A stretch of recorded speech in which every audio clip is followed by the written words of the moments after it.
Tuvimos las maletas preparadas unos 20 años esperando volver a España, ¿eh? Que ahora hay un bulo. ¿Sabe lo que es un bulo? Bueno, ahora dicen ahora que no, eso es un bulo, hombre, que no, que el rey tal, que no sé cuánto, que ha habido conversaciones en Suiza, que va a haber un armisticio, así hemos vivido con esas esperanzas falsas durante años y años y años, y las maletas preparadas hasta que poco a poco nos hemos desengañado.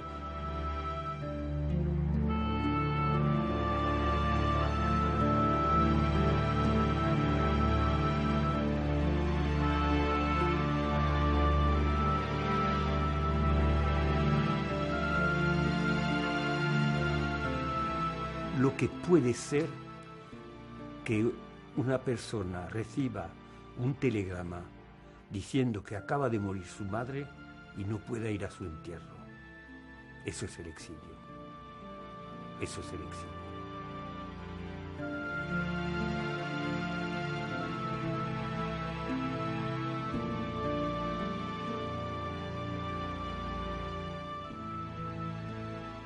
El exilio fue muy triste por eso, porque es una manera de acabar con el contrincante. ¿Cómo? Te echo, te quito todo el derecho a tener algo que ver.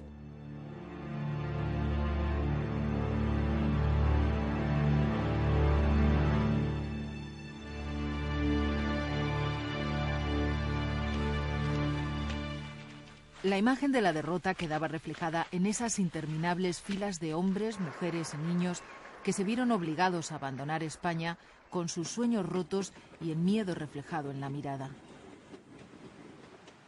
Fue la última salida, la gran diáspora de aquel duro invierno del 39, en el que los republicanos, después de perder el frente de Cataluña y los últimos territorios, comprendieron que el final había llegado. El exilio es el resultado de una guerra perdida para los que se exilian. Es un fenómeno forzado. Los defensores de la República, la gente que ha combatido al lado de la República, en sus muy variadas manifestaciones y profesiones, se ven obligados a salir para escapar de la ira, de la venganza, de las represalias, de la muerte que les espera en la España triunfal. Ese miedo a la represión hizo que el exilio fuera tan diverso. Las primeras oleadas de refugiados arrancan nada más empezar la guerra en 1936 y se suceden a medida que van cayendo los frentes. Huyó gente de todas las clases sociales, de todas las provincias y de todas las edades, y fueron muchos los países de llegada. Francia para casi todos, Rusia para los comunistas, intelectuales y profesionales en México y Estados Unidos, y niños de la guerra diseminados por Europa. En total, más de 500.000 de personas desterradas. Los primeros tiempos, a pesar de que yo estaba en un campo de trabajo y todo eso, no nos dejaban salir y había las alambradas y las gentes de Perpiñán pasaban por la calle. Y los domingos había, yo qué sé, miles de personas que venían a vernos como si fuésemos animales de un zoo. Cuando entramos, no había agua potable. Metieron bombas en la arena, a la orilla del mar, a pompar, y bebíamos pues agua salada, casi, filtrada apenas por la arena. Agua salobre, que nos hizo ir al baño, como se dice en España, pues cada 10 minutos, porque cogimos una disentería algo horrible, que yo era y nos lo tomábamos a broma. Hicieron una especie de tablao con unos agujeros, debajo ponían unos cubos grandes que los recogían, y después venían los campesinos a llevárselos en camioneta como abono para los campos. En Francia había una derecha muy potente y que veía en los refugiados republicanos poco menos que rojos sacrílegos, quemadores de iglesias, violadoras de monjas y todo lo demás, ¿no? Es decir, que el gobierno francés tuvo que andar con cuidado, ¿no? No pudo, no quiso, no fue posible tampoco abrir los brazos así como así. También es verdad que a los pocos meses el exilio fue reconduciéndose poco a poco y la política francesa fue cambiando poco a poco. Al llegar a esos campos de la playa como Argelès, Gurs, Barcarès o Bram, vigilados por senegaleses, las familias eran separadas y los militares desarmados. Faltaba de todo: comida, agua, medicina. Presionados por el gobierno francés, muchos decidieron volver a España. Otros, gracias a la generosidad del mexicano Lázaro Cárdenas o las gestiones de Pablo Neruda, consiguieron embarcarse en el Sinaía, el Ipanema o el México rumbo a América. A los que se quedaron les esperaba otra guerra, la europea. Las mujeres se quedaron solas y a los hombres los enrolaron en la legión o en las compañías de trabajo. Los únicos que tenían un sueldo que era un sueldo igual que los franceses eran los que estaban trabajando en la industria de guerra. Los demás nos metieron en compañías de trabajo en las cuales a lo mejor se ganaba 50 céntimos por día y era todo.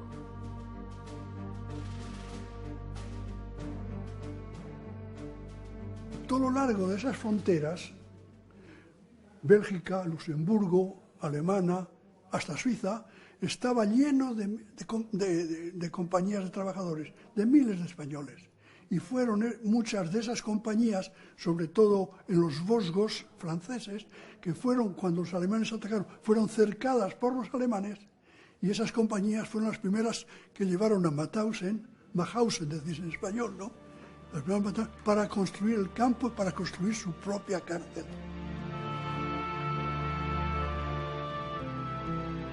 Esos días de desconcierto, de separaciones y de miedo están fijados en las fotos de Enrique Tapia, un militar madrileño del Ejército de Aviación que logró cruzar la frontera junto a su familia en una camioneta. Álbumes interminables heredados por su hijo que resumen el día a día en las compañías de trabajo, en las fábricas en la guerra y la lenta integración en Toulouse cuando ya supieron que no iban a volver. Siempre se sintieron extranjeros y no se olvidaron del miedo. El vecino que teníamos al lado era un gendarme, se llamaba Monsieur Chopin, y decía: señor Tapia, tenga usted cuidado que esta noche le vienen a buscar. Y entonces mi padre entonces se las firaba, porque había un sabotaje en una faena ahí en la casa de aviación, o el motor se había caído, que lo hacían aposta, y lo venía por la noche a buscar y mi padre no estaba. Y decía: Tapia, ¿dónde está? Pues no está. Así que estábamos siempre a la espera de que nos enviasen a un campo de concentración alemán, una cosa así. Nada que ver con la generosa hospitalidad que el presidente Lázaro Cárdenas ofreció a los republicanos españoles. México se convirtió en la verdadera patria de todos los exiliados. Organizó los viajes, les acogió sin límites, les permitió trabajar y les integró en los altos centros de la cultura mexicana. La actividad política, la creatividad artística y literaria y la labor docente de los colegios fundados por los refugiados crearon un patrimonio del exilio que aún existe. No es fácil que tengas que vivir fuera de tu país, pero bueno, afortunadamente el exilio en México fue, yo creo que de los mejores. Si tú sabes, México nunca aceptó al gobierno de Franco. Existió la Embajada de la República durante todo el tiempo, no hubo relaciones hasta que no hubo democracia en España. Entonces fue un exilio que yo creo que en medio de todo fue el que tuvimos más suerte, los que nos fuimos a México. Con la Segunda Guerra Mundial, el fascismo volvía a golpear a los exiliados españoles. A muchos de ellos los echaron de sus trabajos. Otros fueron reclutados por los alemanes como mano de obra esclava. A miles los llevaron al campo de Mauthausen y fueron miles también los que quisieron luchar junto a los franceses para liberar el país. Organizaron la resistencia y su participación fue decisiva en muchos frentes. La historia era que los franceses habían liberado París, que los franceses habían liberado Francia y que Francia estaba totalmente en el campo de los aliados. Y para eso había que ocultar la participación de los españoles en la liberación de París, la participación de los españoles en la liberación del mediodía de Francia, o de los españoles en los maquis de los Alpes, ¿no? En el mediodía francés todavía recuerdan el nombre del comandante Robert. Él fue uno de esos maquis que junto a su batallón hacían sabotajes, interceptaban armas o ayudaban a los campesinos de la zona. Pudieron ser completamente autónomos del maquis francés, tenían la experiencia de la guerra civil, sabían sorprender al enemigo y sus operaciones fueron fundamentales para liberar ciudades como Foix. Cuando nos vieron llegar, sentados en el capote del coche con las banderas, y todos esos prisioneros,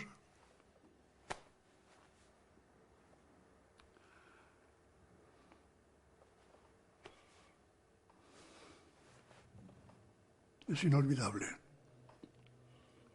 Nos abrazaban, nos besaban. No, eso si no se ha vivido no se puede realizar. Nosotros en el MAC luchamos por Francia, pero nuestro objetivo, nuestro punto de mira estaba en España, porque pensábamos que ayudando a los aliados como ayudamos, y la primera división que entró en París fue la división Leclerc, la 9 compañía compuesta de españoles, y después los aliados, pues pensábamos que iban a decir a Franco, no que vinieran a ayudarnos a reconquistar España, no, que a Franco, o te vas o te echamos. Pero la política no tiene lógica. Y Franco murió en su cama. Y nosotros continuamos en el exilio. En la Unión Soviética la guerra también marcó el exilio. Allí llegaron muchos niños y cerca de 3.500 personas, casi todas militares, dirigentes y cuadros del Partido Comunista con sus familias. La mayoría fueron destinados a fábricas en las que trabajaban a destajo por muy poco dinero. En esa Rusia de luchas internas y de miedo instaurado por Stalin nació Carmen Tagüeña, la hija de Carmen Parga y del general Manuel Tagüeña, destacado militar al frente del 15º Cuerpo del Ejército Popular. Ellos son refugiados en la Unión Soviética porque papá era del Partido Comunista Español y durante la Segunda Guerra Mundial trabaja adiestrando a militares soviéticos en la Academia Superior del Ejército Rojo. Yo creo que bien ellos se enfrentan a esa pérdida de su patria cuando se enfrentan también a los problemas de la Unión Soviética, que no era nada más que hubiera carencia, porque eso no era esa falta de libertad, esa arbitrariedad en el trato a muchas personas, y para ellos es una gran desilusión. Una desilusión que comparten otros exiliados. Al terminar la Guerra Mundial, algunos españoles, como la familia de Carmen Tagüeña, son destinados a Yugoslavia o Checoslovaquia. Pero ellos y otros muchos sueñan con América. Ese continente fue el refugio de los más cultivados. España perdió a muchos de sus médicos, sus científicos, sus profesores, jueces y también sus diplomáticos. De estos últimos, solo un 10% rechazó sumarse a los sublevados y la República se vio obligada a crear a toda prisa un nuevo cuerpo de profesionales. Diplomáticos como Francisco García Lorca, hermano del poeta, pagaron esa lealtad con la depuración y el exilio y terminó de catedrático de literatura en Estados Unidos. Esa casa de Nueva York fue el centro del exilio, por allí pasó todo el mundo. De allí salieron muchas cosas que quedaron en muchos estudiantes, en mucha gente que pasó por allí, y que es una labor que fue el fruto de algo muy doloroso y muy triste, pero que al final tuvo un fruto. La nostalgia de la tierra ha marcado la vida de todos los exiliados.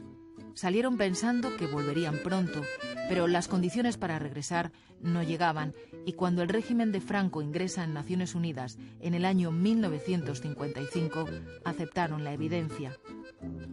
El exilio les salvó la vida, pero les robó demasiados años y demasiadas ilusiones. El exilio para mí ha sido la destrucción de mi juventud, un desengaño. Fue el final de un sueño de un joven. El exilio me dio mis convicciones, el exilio me dio mi patria, mi razón de vivir, ¿no? Pero yo considero que el exilio está pasado, ¿no? Yo me considero hoy como un residente ausente, pero sé que voy a morir en el exilio.